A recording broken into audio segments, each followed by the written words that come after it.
Hey guys, it's Tony Robbins. Listen, I've got a video here for you today that I think you'll really enjoy. I am, for the last, I guess, 9 months or so since the economy took its giant collapse all over the world in different areas financially, I've been meeting people that are trying to figure out what to do financially. And I've watched so many people in business who are trying to figure out what to do. Their customers are responding in a different way. They're hanging on to their money and they're concerned. And so I thought, you know, the traditional approaches to business are not making a difference. What I'm best at is modeling. You know, I've always, when I wanted to figure something out, I go to people that are the best in that area and figure out what they're doing and teach myself how to do that and then teach others to do the same once I've proven it's worked with myself. I said, I want to find the best of the best, and I've been really fortunate over the last, as I say, probably 7, 8, 9 months to have spent some time interviewing and getting to know and becoming good friends with many of the top people in the internet marketing. I mean, people that they're not the likely people you normally look at. I look at them as the new money masters. You know, they're guys that,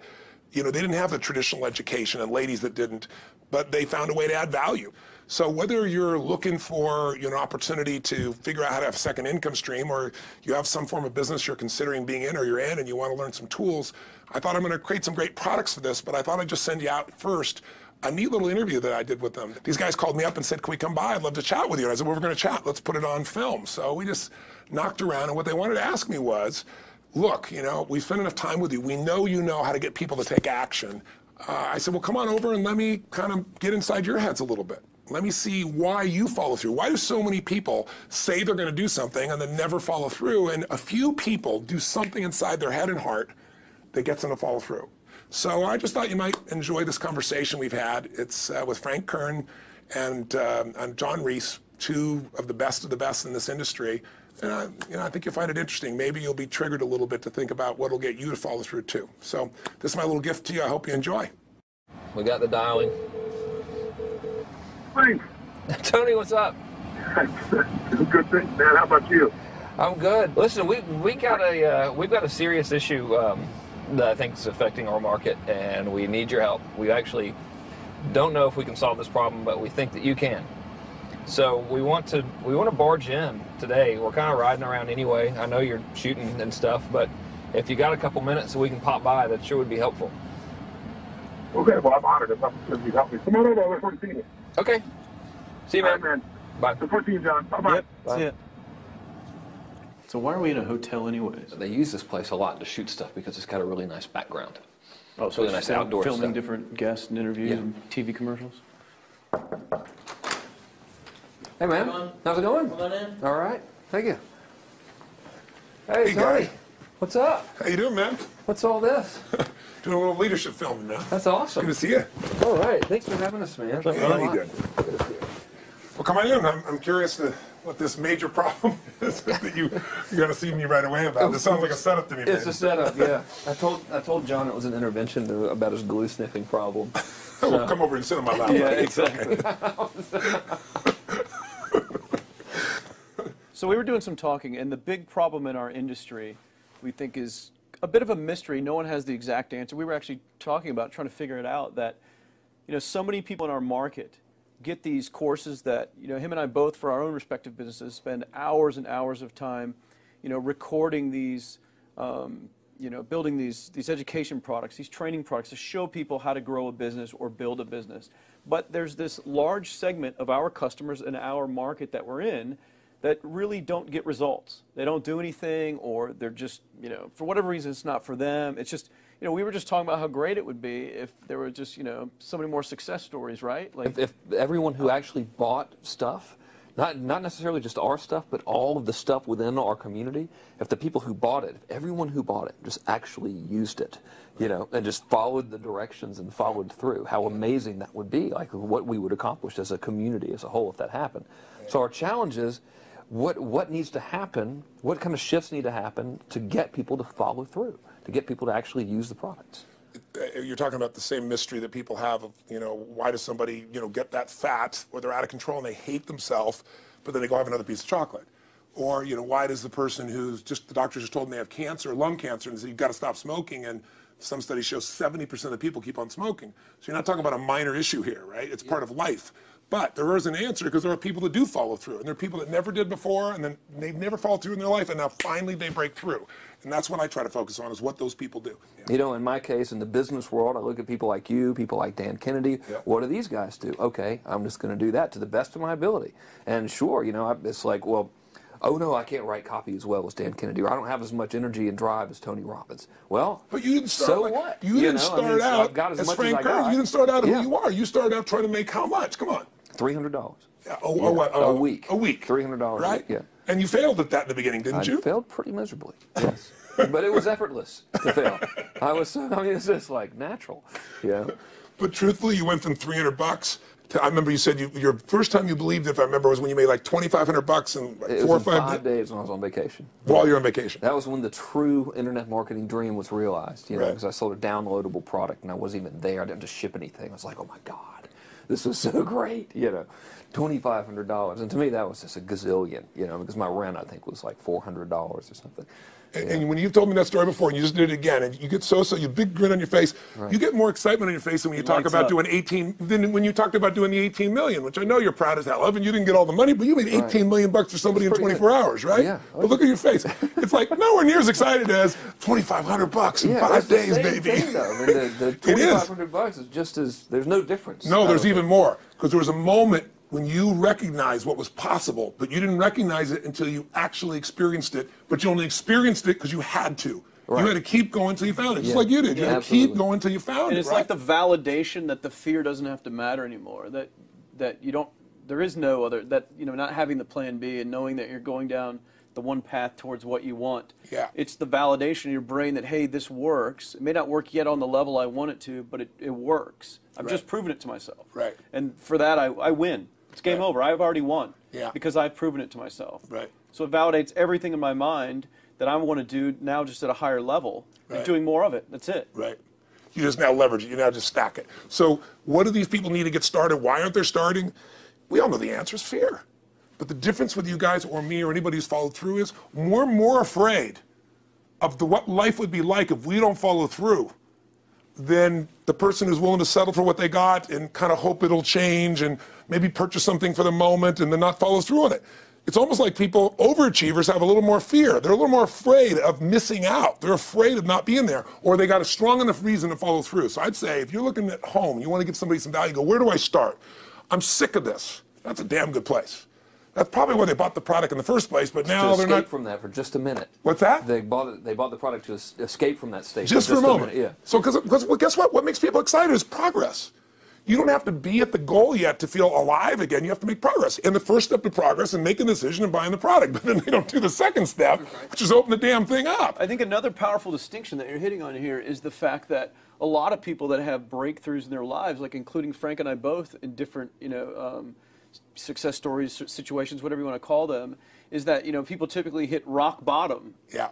before that must is a reality. You're right. So in thinking of that, because a lot of things as well, like we hear in marketing, like if you had a gun to your head right now and you had to make money in the next, 48 hours, what would you do? And that really resonates with people. But so I just wanted to bring this into the conversation because I think a big part of the market of all these people aren't people that have their backs completely against the wall yet. That's right. Okay, so they're not in a must situation yet. They're in a desire situation where they're okay in their lives. They do have big dreams and ambitions. They do want greater things. But it's not pushing them yet to the point where they will do what it takes To master have the something. must. So what do you think? How do people go from not having their backs against the wall when they have no choice to say, I'm totally sick of this, Right. to conditioning their minds to go from their situation where they are, which may be okay, to getting something greater? Well, think about this. What pisses you off and what excites you is all relative. $300 a week, no, $2,500 excites him more, that memory to this day, than even the $1 million, he did in his first 24-hour version, right? Or you breaking the 4-minute mile, $1 million. That must have been out of your mind. Tell me about that for a second. What did that feel like? You make $1 million in 24 hours. Nobody in history of the internet's done it. Euphoria. Yeah. It was unbelievable. What was your? It wasn't even about the money. That's exactly right. That's exactly right. It right. wasn't really about the money. No, it wasn't. I wasn't thinking like, oh, that's how many cars I can buy. No. It just wasn't. It was just breaking through like another barrier of progress. So at that point, it wasn't about your back to your wall. At that point, what it was really about... It was a further point for my fear, is what it really was. Further point for your fear, and for some people, and I think in some cases, it's also a recognition of who I am and what I'm capable of. So for somebody whose life is already great, this is about, what if I could take on another skill that could create more freedom for my life? And just saying, I'm not having to go out and try and do it all perfectly right now. What I'm going to do for the next 8 weeks, I'm going to create a little ritual. I'm going to do one thing a day to condition my mind, right, so that I get strong, so I follow through. I'm going to read something. I'm going to listen to something. I'm going to immerse myself. I'm going to go for an intense jog, or I'm going to go lift weights, but I'm going to do it consciously to get in a state where I'm going to follow through. That's number one, because people follow through when they're in state. Second, I'm going to get clear about why this is a must for me. It's not because my back's against the wall, but because I want to master an area of life that could create some freedom. I'm not going to master it overnight, but I got the system, I got the plan. I'm going to do one thing a day. I'm going to work on one subject a week. This week's going to be about figuring out what the right product or industry is. Next week's going to be basics of building traffic. And each week I'm going to make a little progress, and I'm going to get to a goal, whatever that is. I'm going to make $1,000, my $300 in a week. I'm going to get to my $2,500. That first $2,500 is the most excited. Unbelievable. The first $300. I remember it's the most life-changing, too. It is the most life-changing. I remember I was supposed to be a truck driver, making $24,000 a year because I'd be making the most anybody in my family had ever made. How'd that work out for you? Yeah, real well. Thank God I'm not driving a truck, right? I think you could pull the truck. I figured out I could pull it with my finger, man. I could do it with my teeth. I could pull it with my teeth, right? 36 grand a year was the goal. If I could make 3 grand in a month. When I did that, I was out of my mind. And then it was like, could I make 10 grand a month? Then it was 10 grand in a day, then 100 grand a day. Then could I make $1 million in a day? I had a day where I made $400 million in a day. The stock value of the company I took public, my personal stock. But it was probably after I did it, though, so it doesn't really count. I'm just joking. You're right. People don't remember who's first, Tony. 400 million, $1 million. Yeah, who cares? Who cares? No, I'm not saying that's amazing, though. I'm not saying to brag. It's because they told me when I was on stage, I had this audience of about 15,000 people at the Continental Center. It was during a stretch break. I was doing what I loved, rocking the house. Everybody's going crazy. And they go, the stock's worth $400 million right now. I was like, wow, that's cool. It's like, okay, no one sounds stupid. It's like, what's next? And I went right back to what I loved. Once you break through, then it just becomes a game. The people that are getting your products have not yet broken through in most cases. The breakthrough happens by conditioning your mind every day, by feeding it a role model or story. It's putting yourself in a peak state where you follow through by getting physically strong. It's creating a little ritual of doing a little bit each day, and then you get momentum. But the most important thing of all is what we start out with. Why? Absolutely. Why is it a must for you? It doesn't have to be you're against the wall, but it has to be something you're hungry for, because the only difference in people is hunger. And if you're not hungry, get around people that are hungry and something will hit you. You watch a conversation, you get around people that are doing better, and all of a sudden you start going, my life sucks. I remember I went to a guy in LA. He's one of the most multi-billionaire guy, I'll never forget. And I lived in the Del Mar Castle, and I was really proud. That was like the symbol of me having taken myself from being poor to providing for my family this great place. It's built from castles in Europe overlooking the ocean, not far from you. And I went to this guy's house. He's a billionaire. He took me down to his wine cellar. I don't even drink wine. Went through this whole thing. At the end of the night, I was depressed. I lived in the Del Mar tenement, as far as I was concerned. I really was. I was like, I live in a crappy place, and all my standards changed. All of a sudden, I wasn't willing to settle for living that. All of a sudden, my back was to the wall in a different way, because as a man, I knew I was capable of more. So people can change their standard by getting around where it's better. People can change their standard by getting associated with what's true, like the bills they got to solve, the problems they got to do it. Or they can do it because they're excited because it's something new they want to take on. Everyone's different, but they got to find the why, and they got to come up with some daily rituals to get them going, and just do a step at a time. That's where you get momentum. Awesome. That is awesome. So, think about what's the holy grail between somebody taking action or not. It's one word: certainty. When somebody is absolutely certain, the common word is believe, right? But you can believe at a general level, or you can believe with certain. When you're absolutely certain that if I do this, it's going to get that result, and that result's going to change my life, you'll do it. When you think it absolutely is not going to work, you're never going to do it. The middle no man's land of maybe it'll work, maybe it won't, that's the piece that kills people, right? So if it's a must for you, you got to make it work, right? In our case, right? That's an example. If it's not a must for you and you're not sure, you don't know what to do. So years ago, I'd look around and say, okay, how do people get themselves to follow through that haven't been following through? What's the difference? And I started interviewing hundreds of people, literally, and eventually thousands, because I had thousands of my events. So I'd ask the group to give me their feedback. And I came up with this model. It's like the holy grail of belief, or the holy grail of momentum. It's like the difference between what makes the rich get richer and the poor get poorer. right? And the difference we all know is mindset, but like, how's that built? So this is what I did. I created stupid little 4 little boxes, and I'll scribble it here for you. You think about the first thing that determines whether you can do something or not, and I put that in this first box at the top here on the left side, and it's potential. Like, what's the potential of a human being?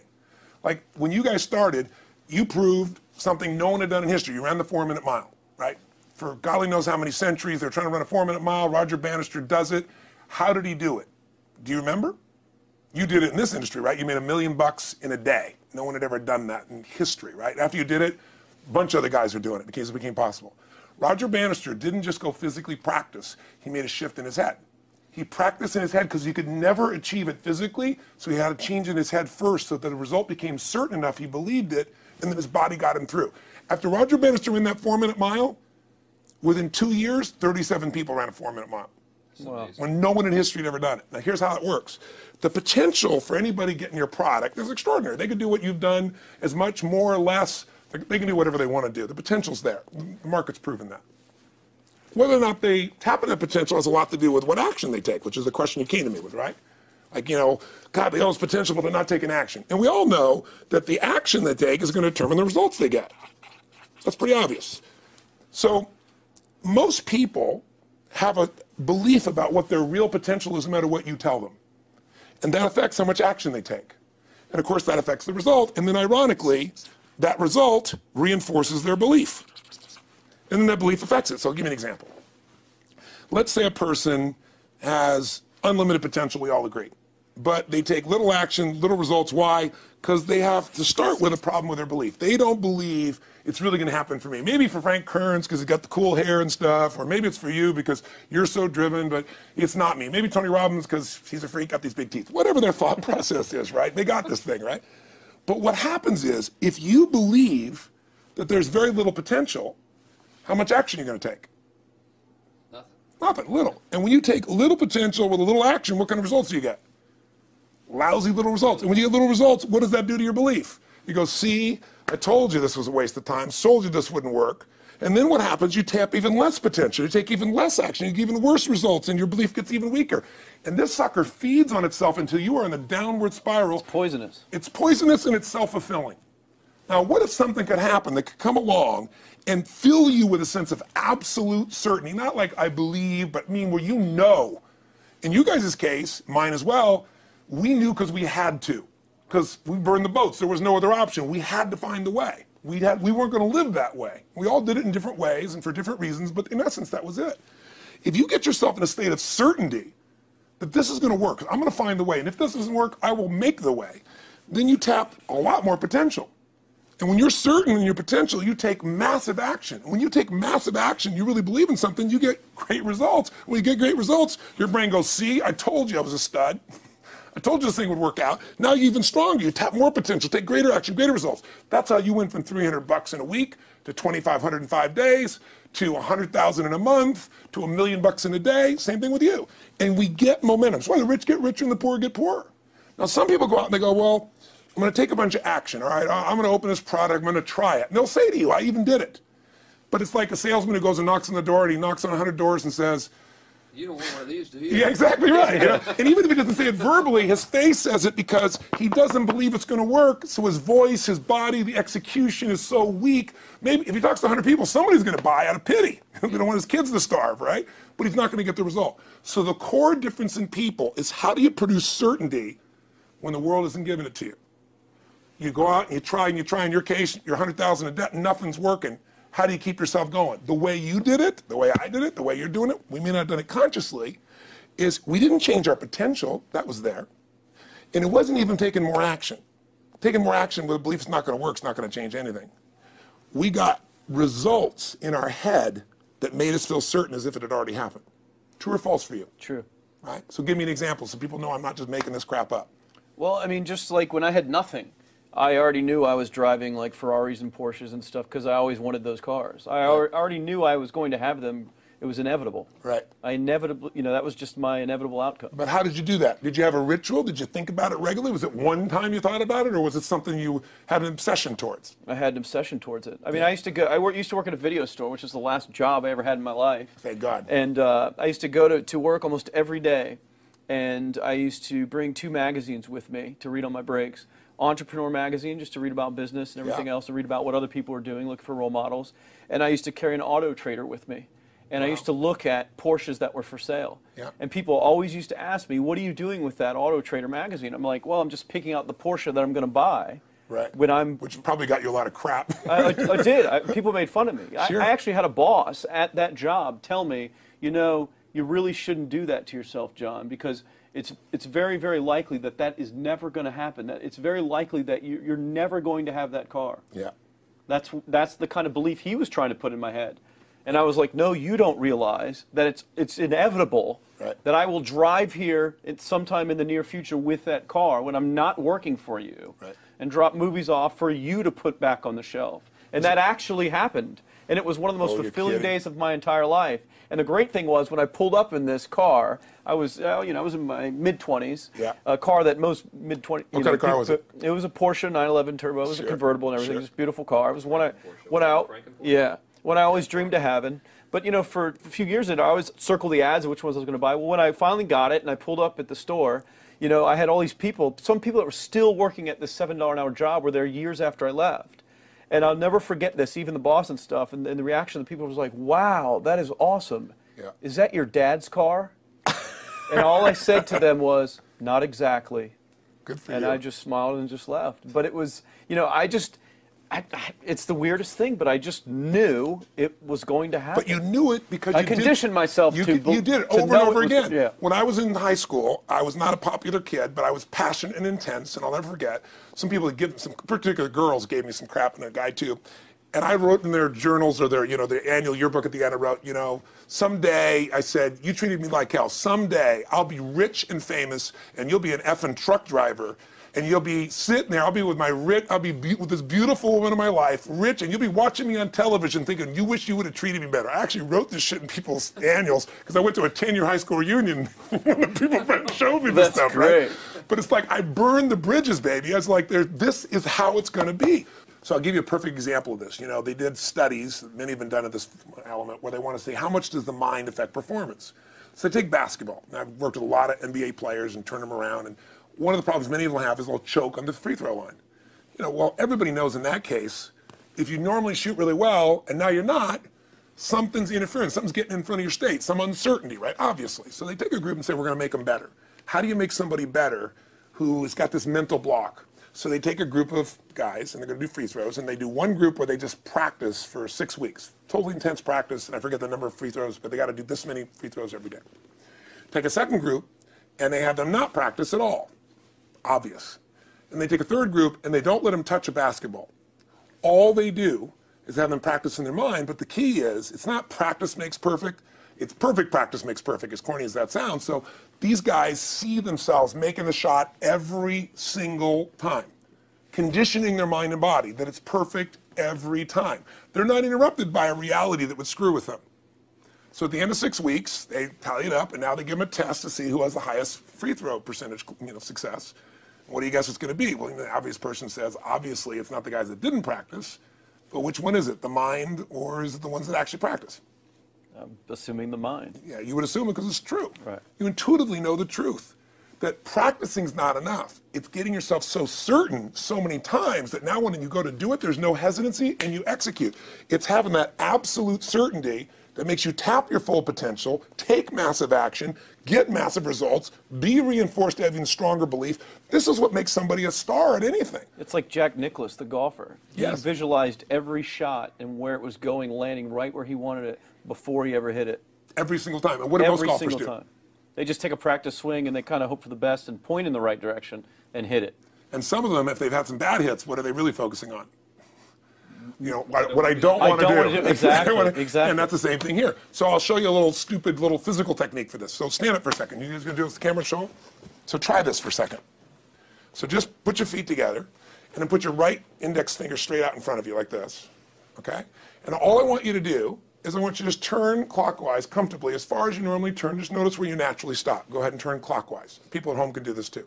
Keep your feet straight. Notice where you stop. Come back around to me. Back around to me. Okay, good. Yeah, you're really good at this, right? Drop your hand. Now let's do something really simple. Close your eyes And you don't even have to visualize, just feel. I want you to imagine your finger coming back up again. And this time, see and feel it coming up. Don't actually make it happen, but feel like it's happening. Imagine in your mind that you're actually doing it. You're seeing it, you're feeling it. And then make it like a game where you turn twice as far this time. Like you're a little kid, you know, somebody measures you and you go, I'm taller, come on, measure me this week. And that desire to do a little further. And then in your mind, do it again. Your feet are straight together, and in your mind, feel your finger coming up, see it coming up, and imagine going 3 times as far this time. And then one more time, bring your finger up, and you're like an owl. Your feet are straight, and you turn all the way around, and it comes all the way around to the front. See it and feel it and enjoy it each time like it's a game, like you can't wait to go further. And you know you do, every time. And when you can feel that, and it feels good, then open your eyes, and now put your finger straight in front of you, and turn as far as you can comfortably, and see what happens this time. Go. Break my back. Now notice, I don't know if the camera's got it, but you don't even have to ask the camera. You can ask yourselves. Come back around. Did you go further this time, yes or no? A lot further. A lot further. 50% further. 50% further. How much further for you? About the same. Yeah. The average person will go 25% further. Now here's the question. Or superior. Or superior pointer. There you go. Superior right finger pointer. Thank God. So, did you have the potential to turn as far as you did the second time, the first time? Yes. Why didn't you? I didn't believe it, I guess. We have beliefs about stuff we don't even know we have beliefs. You have an unconscious belief about how far you can turn comfortably. The first time I did it, when I pointed straight back, Yeah. I thought that probably shouldn't even go that far, like it was going to hurt me, or that Yeah. I wasn't capable of going any farther. It's like, And how much further did you go this time? And the camera knows pointed over there, That's about over exactly there. right. Now here's the difference. The potential was there the first time, and you took action, and you got a result. But it was 50% less than what you did later on. And the only difference is they changed your belief. How did I change your belief? We didn't work harder on your potential. We didn't take more action. I got you to see the result in advance. I got to see it vividly 2 or 3 times. That's all. Of going further, and then your brain went, oh, I know what to do. Boom, it went there. Isn't that what you did by looking at your cars every single day and envisioning it? I mean, isn't that what you did when you created whatever the vision was? It was $300, $2,500, $1 million in a day? Yeah, that's what's missing for these people. They're not getting that execution is everything, but it doesn't happen if you don't get the psychology set of a state of total certainty. And you just change that 50% in 3 minutes worth of visualization. And visualization is only one technique. Because I was like losing my balance with my eyes closed, because I was kind of like lopsided. So I got one good visualization in. The rest of the time I was like, I sure hope I don't fall down on the camera with my eyes closed. It's going to look really dumb. I'm going to do it. So you don't even have to be good at visualization. You can still get the improvement. So I want you to get, you ask the question, what is that difference in people? This changes people's certainty. People are uncertain they're going to succeed. They want it, but they're afraid. The best way to deal with a fear is get a big enough reason that makes you have to succeed, or condition yourself where you see it and feel it so often that you're certain that you just do it. That's all it really takes. That's awesome. You know, this worked. I was thinking this while you were talking about going to the Sit down so we can hear, hear this, and we'll go. You were talking about working in the video store and looking at the Porsches and stuff.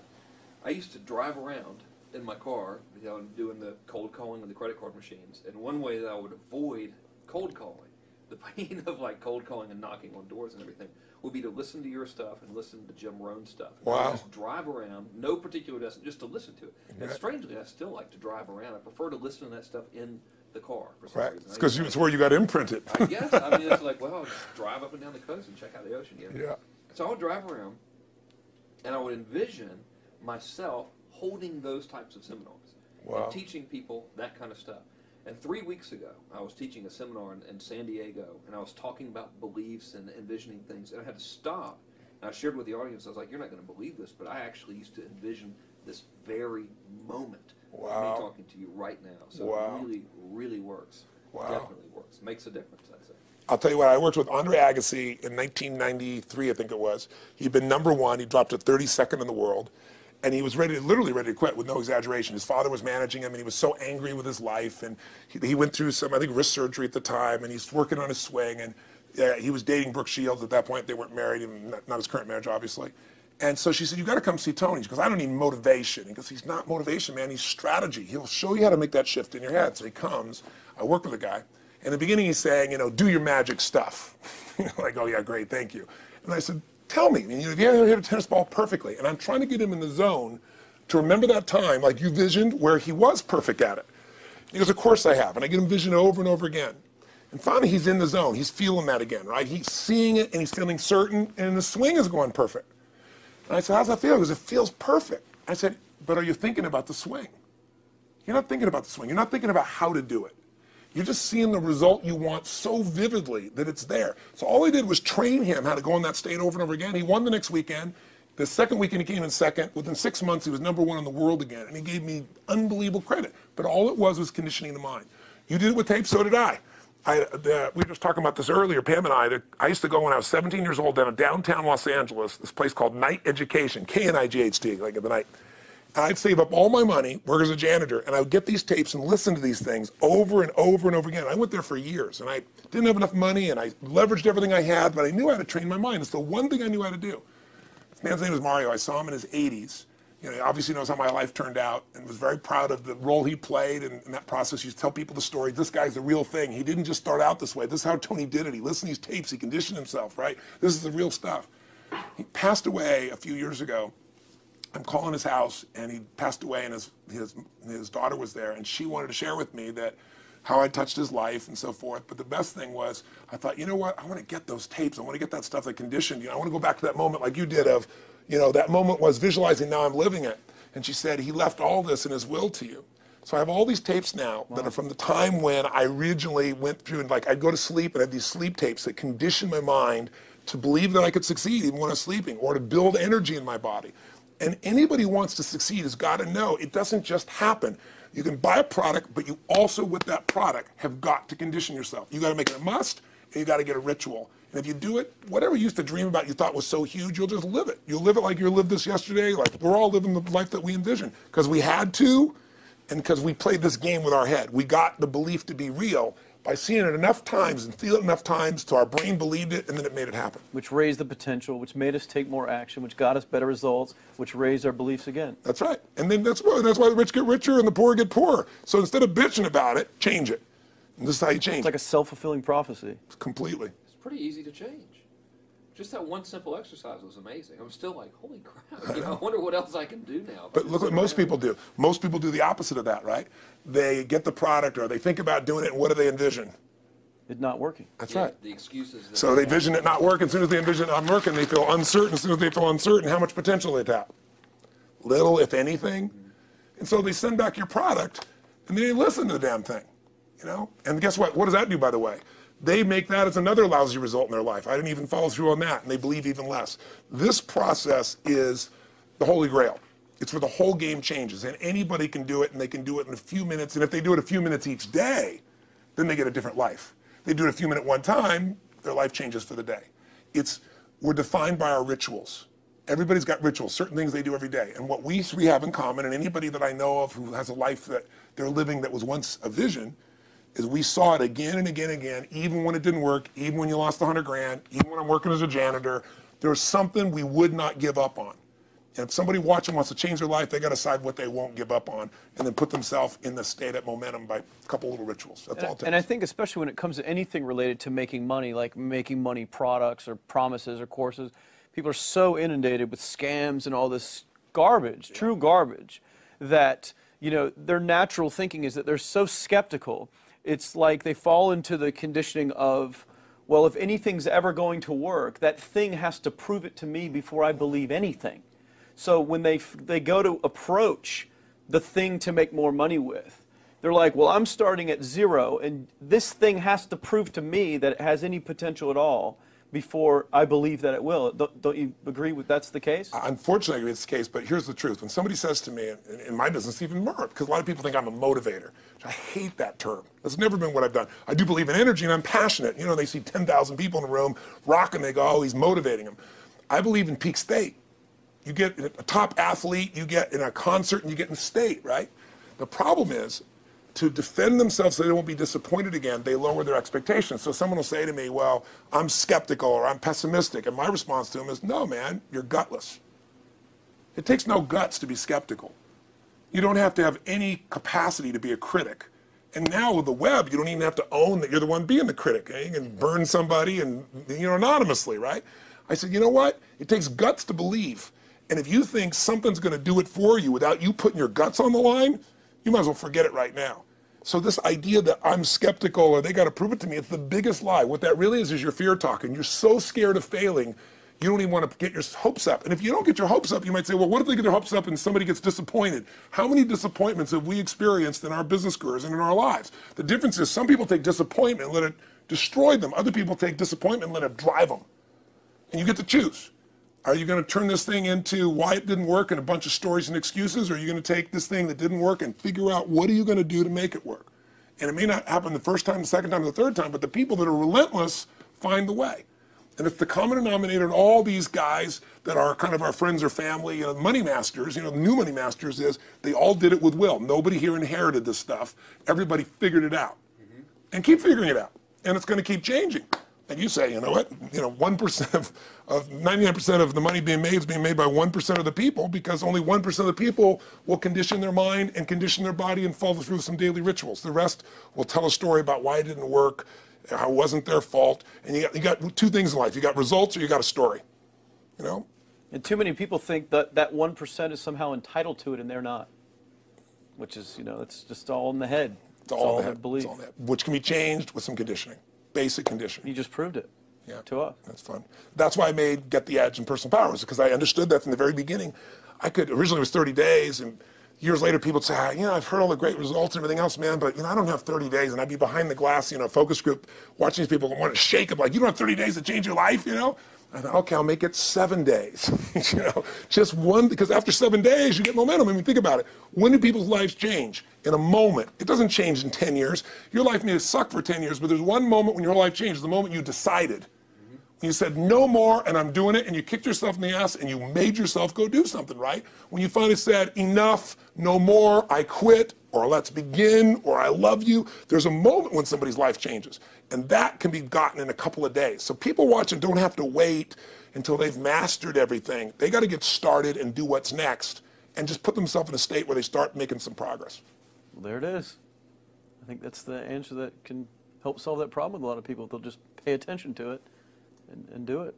The bottom line is, all three of us and some of the people that we consider as family that are part of this process, we've all done well, and we don't need to do this stuff. We're able to do the stuff because underneath it all, people can see in your eyes, Frank, when you talk about $2,500 you made that day and the joy, right? Or you talking about not willing to settle, and just, I don't care what they say. They tell me I'm going to sit here and I should lower my expectations. I'm going to be driving my car in here and they're going to be delivering a video to me. There's something inside of every human being that will make it click, that'll make it so that today is not like yesterday and tomorrow will be different forever. And that process is an emotional hook. And what I hope is people watching this stuff, maybe something in here will piss them off enough or remind them of something or say there is a plan and it isn't just luck. And if I just get my big enough why and I get a little system for conditioning myself, and if I start to feel overwhelmed, I just do one next step. And I keep learning and keep moving forward, I will get there. If we accomplish that out of this conversation, then this conversation was kick-ass and fun, not just for us, but it'll be something that we'll be really proud of a long time. Whether that happens or not really has nothing to do with us, but whether or not people take it in as real and do something with it. I hope they will. I think a lot of people will. I think they will. Thanks a lot. I think it was awesome. Thank you. That's been a And blast. appreciate it. your shoot here. Yeah, go back to the next one. Yeah. Thanks, guys. Thanks. Yeah. Thank Appreciate you. it. Really appreciate it.